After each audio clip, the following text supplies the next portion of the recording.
Welcome to my channel scale tone. বন্ধুরা কেমন আছেন? আজকের ভিডিওটি খুবই গুরুত্বপূর্ণ, কারণ আজকে আমরা বুঝবো আর প্রোগ্রামিং ল্যাঙ্গুয়েজে ক্লাস অবজেক্ট কিভাবে কাজ করে।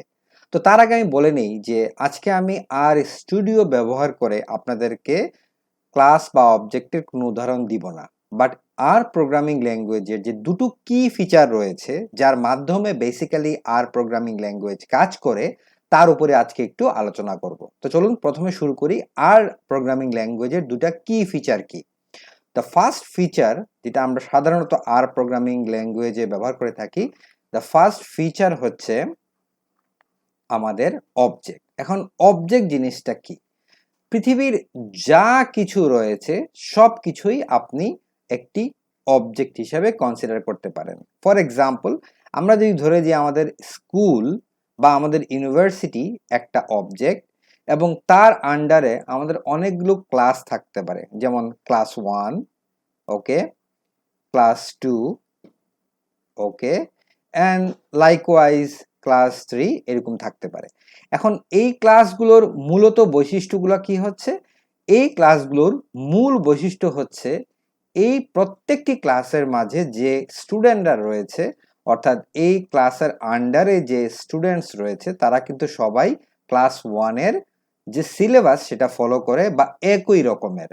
ঠিক তদ্রূপভাবে ক্লাস 2-এর স্টুডেন্টস এবং ক্লাস 3-র স্টুডেন্টস তারাও একই রকম সিলেবাস ব্যবহার করে এবং একই রকম নেচার বা ফিচারের অংশ। তাহলে আমরা বুঝলাম যে স্কুল যদি একটি অবজেক্ট হয়, এই অবজেক্টের আন্ডারে যে ক্লাসগুলো আছে সেই ক্লাসগুলাকে আমরা এভাবে ডিফাইন করতে পারি। আবার এটাও বলা যায় যে ক্লাস 1 কি অবজেক্ট হতে পারে না? অবশ্যই। ক্লাস 1কেও যদি আমরা একটা অবজেক্ট হিসাবে ধরে নিই, ক্লাস 1ও যদি একটি অবজেক্ট, তাহলে এই অবজেক্টের ভিতরে কি থাকতে পারে? যেমন ক্লাস 1-এর স্টুডেন্টের ভিতরে এক ধরনের স্টুডেন্ট থাকবে যে ফর এক্সাম্পল যাদের হাইট অনেক বেশি, তাই না? হাইট অনেক বেশি, অথবা দেখা যেতে পারে ওয়েট অনেক বেশি, এরকম আমি ক্যাটাগরি করতে পারলাম। অথবা আমরা বয়েজ অ্যান্ড গার্লস ভাগ করে নিলাম, রাইট? যে আমরা ঠিক আছে, আমরা এখানে বয়েজ অ্যান্ড গার্লসগুলোকে আমরা ভাগ করে নিলাম। তো এই যে প্রত্যেকটি অবজেক্ট, এই ক্লাস 1 অবজেক্টের আন্ডারে আমরা ডিফারেন্ট ক্লাস তৈরি করতে পারি। বয়েজ এবং গার্লস ক্লাস, হাইট অনুযায়ী একটা ক্লাস, ওয়েট অনুযায়ী একটা ক্লাস আমরা নির্ধারণ করতে পারি। মোদ্দা কথা হচ্ছে একটি অবজেক্টের আওতায় ক্লাস থাকতে পারে এবং একটি ক্লাসকেও আমরা চাইলে অবজেক্টে রূপান্তর করতে পারি। তাহলে এটি হচ্ছে অবজেক্ট এবং ক্লাসের মূলত আন্ডারস্ট্যান্ডিং। তবে এটা নিয়ে আমি আরো কথা বলবো যখন আমরা আর স্টুডিওতে যাব এবং কিছু ফিচার্স আমরা আলোচনা করব আর স্টুডিওর মাধ্যমে।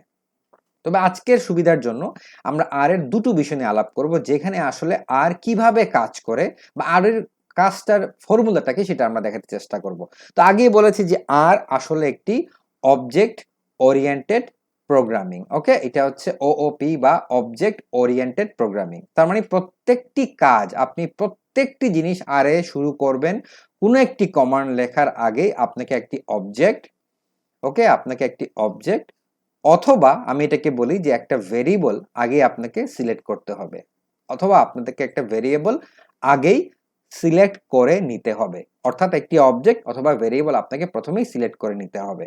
এরপরে যে কাজটা করতে হবে সেই কাজটা হচ্ছে আর কে বোঝানোর জন্য যে এই ভেরিয়েবল বা এই অবজেক্টে আমরা আসলে কি রাখতে চাচ্ছি। তাই আমরা একটা সাইন ইউজ করি।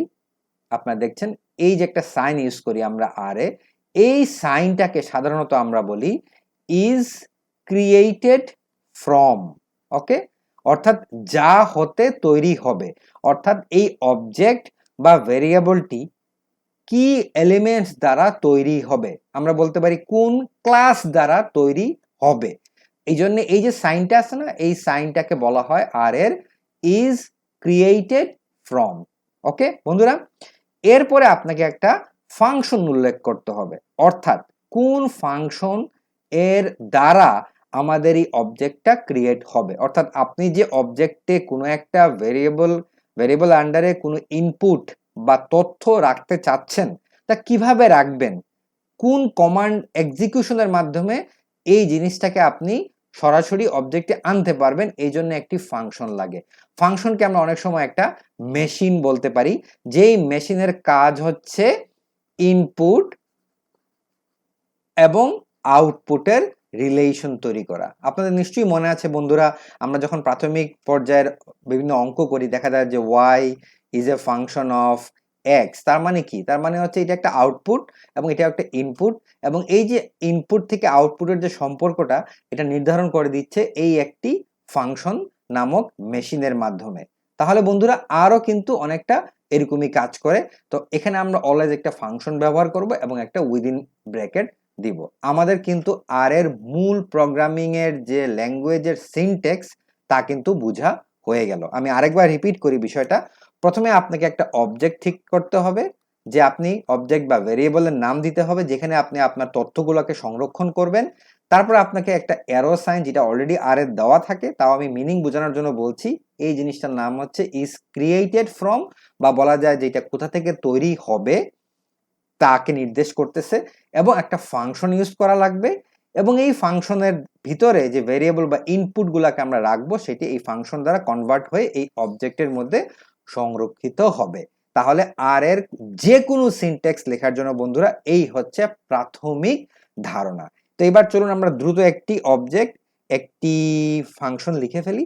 তো প্রথম যে অবজেক্টটি আমরা দিতে যাচ্ছি, যেমন আমরা বলতে পারি অবজেক্টটির নাম হচ্ছে মাই ফ্রেন্ড।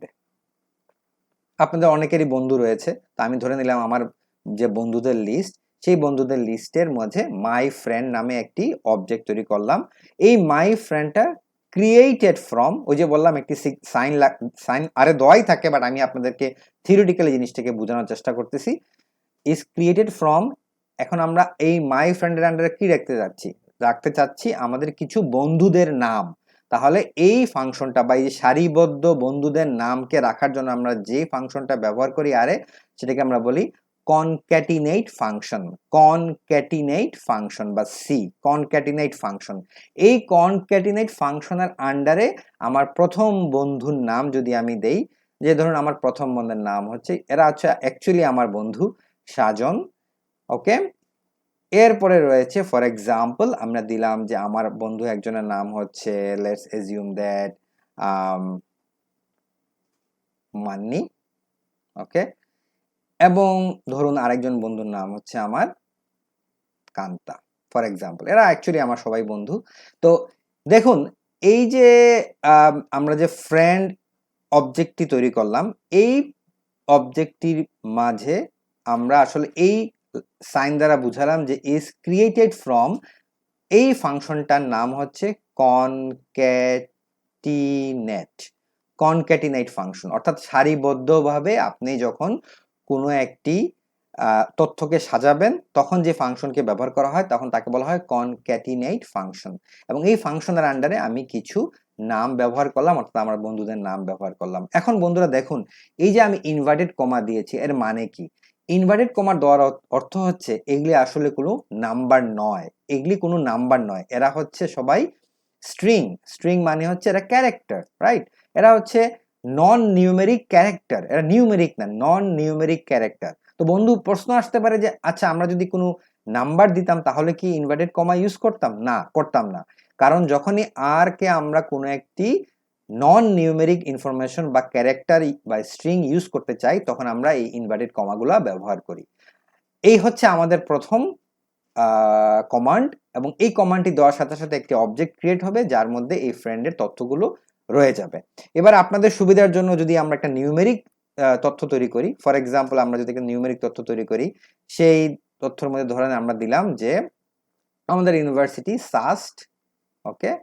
সাস্ট একটি অবজেক্ট, এবং এই অবজেক্ট ক্রিয়েটেড হচ্ছে ফর এক্সাম্পল কনক্যাটিনেট ফাংশনের মাধ্যমে, যে আমরা দিলাম যে এখানে যে আমাদের এখানে 200 টিচার্স রয়েছে, ফর ইনস্ট্যান্স আমরা এখানে ধরলাম আমাদের 3000 স্টুডেন্ট রয়েছে, ফর ইনস্ট্যান্স আমরা ধরে নিলাম আমাদের এখানে সাপোর্ট স্টাফস রয়েছে 400, ধরে নিলাম, এটা জাস্ট একটা এক্সাম্পল।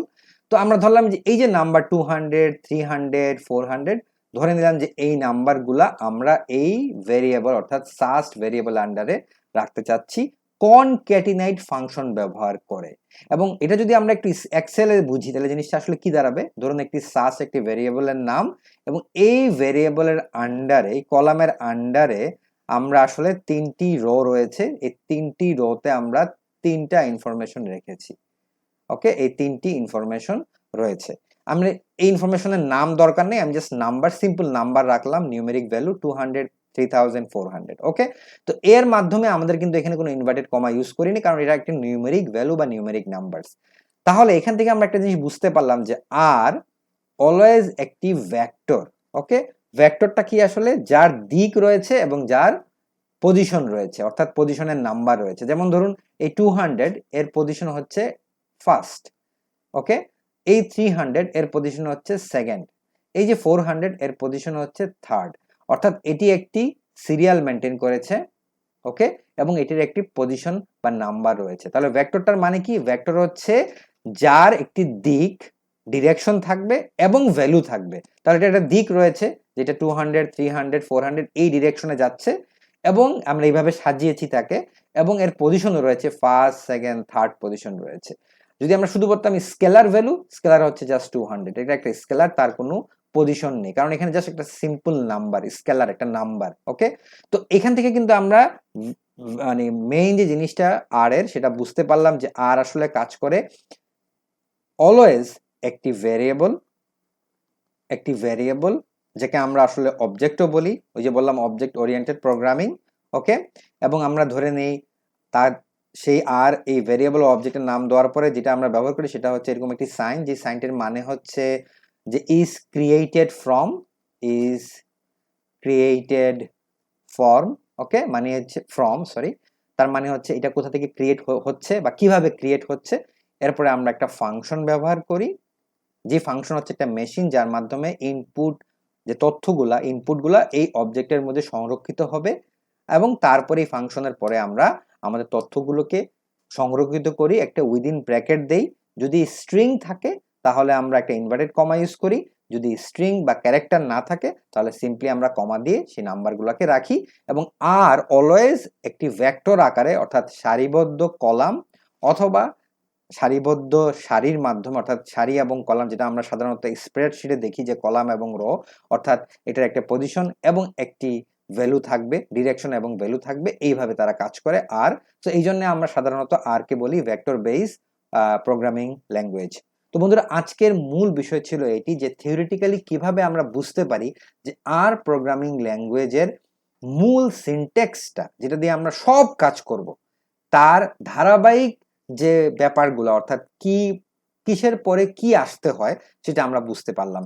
এর পরের ভিডিওতে আমি আপনাদেরকে এই সেম জিনিসটা, অর্থাৎ একটা অবজেক্ট ক্রিয়েট করব, এই সিম্বলটা ইউজ করব, এবং তারপরে একটা ফাংশনের নাম দিব, এবং তারপরে আমি কিছু তথ্য সংরক্ষণ করে আর স্টুডিওতে দেখাবো। তো সেই ভিডিওটা দেখার আমন্ত্রণ রইল। আজকের ভিডিওটি এখানেই শেষ করছি। থ্যাংক ইউ বন্ধুরা, বাই বাই।